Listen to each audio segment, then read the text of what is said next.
The latest big Netflix premiere isn't on your TV, tablet, or phone this morning, but behind the scenes, the streaming video giant announced Tuesday it's giving employees unlimited maternity and paternity leave in the first year after a birth or adoption.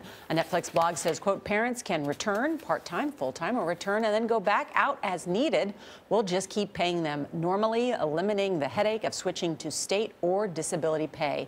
New York Times reporter Jodi Kantor is a CBS News contributor. Jodi, good morning. Good morning. This is groundbreaking. And exciting. There's an arms race now in the tech world to offer parental benefits, and this sets a new standard. So this was a move by them to recruit employees, even more female employees and male employees who want that benefit.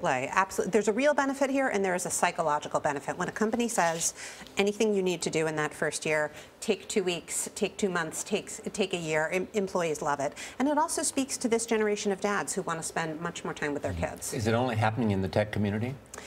I would say that, if income inequality and the difference between the haves and have-nots is one of the defining truths of our time, we certainly see it here, right? The employee at Netflix can get a year of paid leave. That is extraordinary.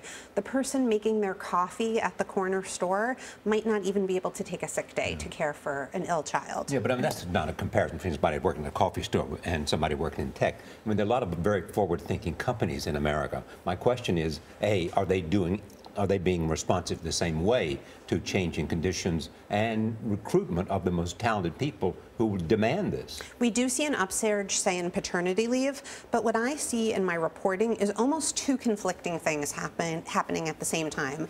On paper, these benefits are getting a lot better. In reality, the culture is pushing harder than ever against parental leave. Business moves really fast, technology changes really fast, companies get reorganized. The women I talk to in the workplace say that realistically, it's very hard to disappear for 6 months now. And keep your job. What's so great about this is you can come in and out of that year if you need to.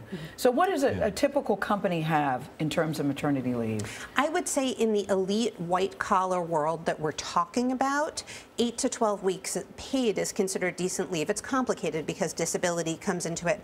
Netflix is saying we're not going to do a little better. We're not going to do what Facebook and Google have done, which is, 15, 18 weeks. They are overshooting that by a wide margin. Yeah. The issue is that when you have a baby, most insurance plans you will go on disability, and the insurance pays for it for 8 weeks, so the company doesn't care. It's no money lost out of their pocket. Yeah. The issue is then beyond 8 or 10 weeks. Correct me if I'm wrong. Is then the company foots the bill. Foots the bill. Yeah, thank you. Foots the bill while you're gone. How do Google, Facebook, and others in that sort of elite stature compare to what Netflix is doing? They have very generous policies. I mean, the people who work there are the envy of the rest of American parenthood. However, what Netflix has done is, they're making a real statement here. What I would like to know is I would like to have this discussion a year from now after some reporting and see how this really works out in real life. Does anybody really feel like they can take a year? That's a good question. Because they worry about whether they'll lose stature and lose knowledge or lose whatever's happening for a year.